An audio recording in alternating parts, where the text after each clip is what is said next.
باسم الآب والابن والروح القدس الإله الواحد آمين. يا ترى هل ربنا هدفي؟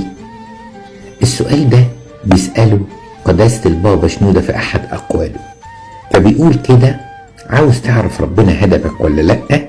اسأل نفسك: هل أنا لما بخسر أي شيء عالمي بتهز أو أتوتر أو أتضايق؟ بصراحة لو هدفي ربنا مش هتضايق، لأن أنا مش عاوز حاجة غير ربنا. طب حاجة ضاعت مني، خلاص، إيه اللي هيحصل يعني؟ طب حاجة اتسرقت فيها، يعني هتضايق شوية لأن أنا بشر تحت الضعف، لكن اللي هدف ربنا مفيش حاجة بتفرق معاه خالص. احنا بقينا نتخانق على حاجات هايفة قوي، البحري ولا القبلي، العربية الحمراء ولا العربية البيضة. ياه، قد كده احنا مشغولين بصفيحة الزبالة وناسين المسيح وصليب وناسين المكان اللي جهزه لنا. يبقى أول حاجة تخليني أعرف ربنا هدفي ولا لأ، أنا بزعل على حاجة بخسرها مادية ولا لأ. طبعا الحتة دي فيها درجات، مش كلنا زي بعض، بس على الأقل القول ده بيلفت نظرنا لأمور مهمة.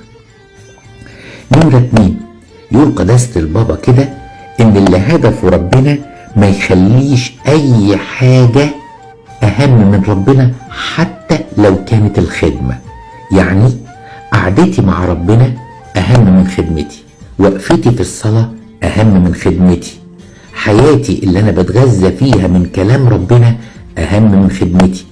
لأنه قال قول تاني برضو بيكمل نفس الفكرة: كثيرا ما خدمت بيت الرب فمتى أخدم رب البيت.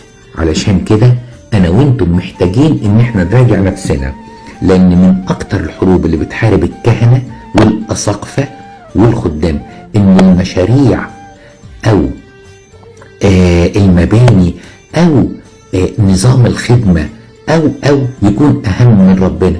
يعني ممكن نعمل مؤتمر نتكلم فيه على 100 حاجة وننسى إن أهم فقرة إن إحنا نقف نتكلم مع ربنا. يبقى علمنا الناس تعليم لكن ما سلمناش الناس حياة محبة الله. نكمل بكرة موضوع الهدف ده. صباح الخير.